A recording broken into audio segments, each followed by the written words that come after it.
কালিয়াচক এলাকা, সেখানে জয়পুর, সোনাপুর, জায়গায় জায়গায় এইভাবে অবরোধ চলছে এবং আজকে প্রায় সকাল 10টা থেকে রাত্রি এখন 11টা বাজতে চললো, এখনো অব্দি এই গাড়িগুলা কখন ছাড়বে? সকাল থেকে এখানকার চালকরা এখানে রয়েছেন এবং সকাল থেকে এখানকার চালকরা রয়েছেন, তার গাড়িতে বসে আছেন। কখন ছাড়বে কোনো রকম ভাবে কোনো সঠিক সিদ্ধান্ত আসছে না, কারণ মানুষের হয়রানি, সাধারণ যাত্রীর হয়রানি তারা একইভাবে পড়ে রয়েছে। আজকে কখন এই গাড়ি সাতজন জুডিশিয়াল অফিসার তারা ভেতরে আটকে রয়েছে বিডিও অফিসের মধ্যে, তাদেরকে উদ্ধার করার জন্য কোনো ব্যবস্থা কি নেওয়া হচ্ছে? এখনো পর্যন্ত তারা রয়েছে জুডিশিয়াল ব্যবস্থা, তারা কিন্তু বিডিও অফিসে রয়েছে, তাদেরকে এখনো পরিস্থিতি কিন্তু তেমন ভাবে স্বাভাবিক হয়নি। আন্দোলন চলছে, চলছে এখানে। নমস্কার, আমি আশিস সেনগুপ্ত, রাজনৈতিক বিশ্লেষক এবং ইংলিশ টিচার। ঘটনাস্থল মালদার কালিয়াচক। প্রায় 12 ঘন্টা ধরে গতকাল, না 16-17 ঘন্টা ধরে গতকাল বিক্ষোভ, ঘেরাও, পাথর ছোড়াছুড়ি, হাঙ্গামা চলল। আগেও বহুবার আমরা দেখেছি এই কালিয়াচকের নাম উঠে এসছে শিরোনামে, এবং কোনো ভালো কারণের জন্য না, খারাপ। প্রতিবারই হয় দাঙ্গা, হাঙ্গামা, পাথর ছোড়াছুড়ি, রেল স্টেশনে ভাঙচুর, বারবার এই এলাকাটার নাম উঠে আসে। এবং আবারও তো কি ঘটেছিল গতকাল, তার আগে বলি প্রেক্ষাপটটা। আমরা সবাই জানি যে সার প্রক্রিয়া চলছে এবং 60 লাখ নাম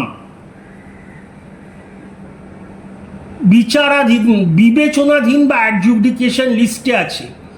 আর যেগুলো ঝাড়াই বাছাই করছেন কারা? জুডিশিয়াল অফিসার অ্যান্ড জাজ, মানে কিছু জুডিশিয়াল অফিসার এবং বর্তমান এবং প্রাক্তন বিচারপতিরা। শুধু পশ্চিমবাংলার না, উড়িষ্যা এবং ঝাড়খণ্ড থেকেও আনা হয়েছে বহু বিচারকদের, কারণ 60 লাখ নাম একটা নির্দিষ্ট সময়ের আগে সব চেকিং শেষ করতে হবে, নয়তো তারা ভোট দিতে পারবেন না। তো সুপ্রিম কোর্ট আদেশ দিয়েছেন, পশ্চিমবাংলার হাইকোর্টের মাননীয় প্রধান বিচারপতি বা চিফ জাস্টিস নির্বাচন করেছেন যারা এই কাজটা করছেন, এবং সুপ্রিম কোর্ট বলেছে এনাদের যা ডিসিশন, এনারা যা করবেন এটাকে সুপ্রিম কোর্টের ডিসিশন ধরে নিতে হবে এবং এদের সম্পূর্ণ নিরাপত্তা দিতে হবে, এদের যেন কোনো অসুবিধা না হয়। এই আদেশ স্বয়ং সুপ্রিম কোর্টের প্রধান বিচারপতির বেঞ্চে। আর কিভাবে নামগুলো ভেরিফাই করছে? যাদের নাম বিবেচনাধীন, তা আমরা জানি আগে যা নিয়ম ছিল 13খানা ডকুমেন্ট আছে, তার মধ্যে যে কোনো একখানা ডকুমেন্ট দেখালেই নাম উঠে আসবে ভোটার তালিকায়। এবার তবুও যদি না ওঠে নাম, তখন সুপ্রিম কোর্টই নির্দেশ দিয়েছেন, একটা অ্যাপিলেট ট্রাইব্যুনাল তৈরি করা হয়েছে অনেকগুলো জায়গায়, তাদের কাছে আবেদন করতে হবে, তারা দেখবেন ব্যাপারটা। তো প্রচুর লোকের নাম বাদ গেছে যারা বলছেন আমরা এখানকার নাগরিক, তো তাদের জন্য রাস্তা খুলে রেখেছেন আমাদের সুপ্রিম কোর্ট। কিন্তু মালদায় কালিয়াচকে আমরা কি দেখলাম? অ্যাপিল না করে, আবেদন না করে সরাসরি সংঘাতে গেলেন, ঘেরাও করা হলো ওখানকার বিডিও অফিস, ওখানে কর্মরত 7 জন বিচারপতি বা জুডিশিয়াল অফিসারদের, তার মধ্যে মহিলারাও ছিলেন।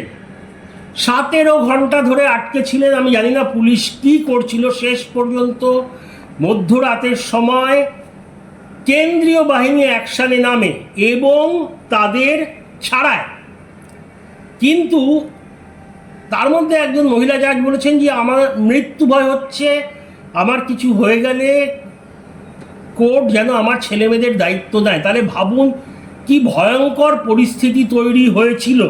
আর এদের দুঃসাহস কতটা, এই যারা করেছে, যে সুপ্রিম কোর্টের আদেশ দেওয়া সত্ত্বেও যে সর্বোচ্চ নিরাপত্তা এদের কাজ বিঘ্ন করা যাবে না, এরা সুপ্রিম কোর্টকে পাত্তা দিল না। এই সুপ্রিম কোর্টকে আমাদের প্রধানমন্ত্রীও মান্যতা দিয়ে চলেন, সব মন্ত্রী, সব রাজ্যের মুখ্যমন্ত্রীরা সুপ্রিম কোর্টের ওপরে কেউ যায় না, তাদেরও তোয়াক্কা না করে এই গুন্ডামি হাঙ্গামা চলল।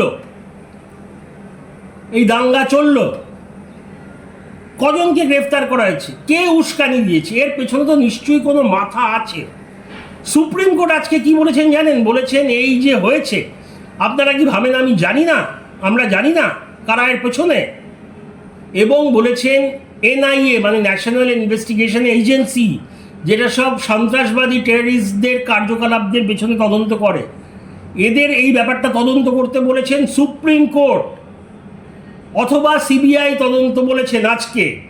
এবং সব সর্বোচ্চ পুলিশ আধিকারিকদের বলেছেন পরের হিয়ারিংয়ে যেন কোর্টে থাকে, সে সশরীরে হোক বা কম্পিউটার ইন্টারনেটের মাধ্যমে ভার্চুয়ালি।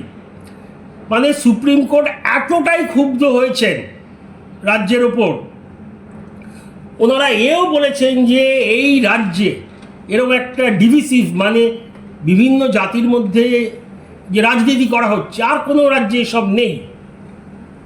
আর যখন উদ্ধার করা হচ্ছিল, এরকম শোনা যাচ্ছে খবরের মাধ্যমগুলোতে, যারা উদ্ধার করছে তারা বলছে আপনারা সোজা গাড়ি নিয়ে সোজা টেনে পালিয়ে যান, পরিস্থিতি খুব খারাপ। তাহলে ভাবুন তো, সুপ্রিম কোর্টের মনোনীত বিচারক বা জুডিশিয়াল অফিসাররাও নিরাপদ না, তাহলে পশ্চিমবাংলায় কে নিরাপদ? কারা করছে এইসব? কেন করছে? কতটা দুঃসাহস যে সুপ্রিম কোর্টের বিচারপতিদের ঘেরাও করা হয়, সুপ্রিম কোর্টের নিযুক্ত বিচারপতিদের, তার মধ্যে মহিলারাও আছেন। মানে ল অ্যান্ড অর্ডার, আইন শৃঙ্খলা বলে কিছুই আর কি আছে আমাদের রাজ্যে?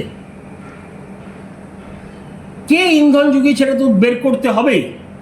অনেকেই সন্দেহ করছে একটি রাজনৈতিক দলের হাত আছে এর পেছনে, যারা চাইছে যেন তেন প্রকারেণ রাষ্ট্রপতি শাসন লাগু করিয়ে লোকের সিম্প্যাথি বা দরদ পেতে, সহানুভূতি পেতে ভোটে জিততে। আমি কারোর নাম নিচ্ছি না, আপনারা বুঝে নিন। আর এখানেই থামছি, আপনাদের মূল্যবান মতামতগুলো জানাবেন। জয় হিন্দ।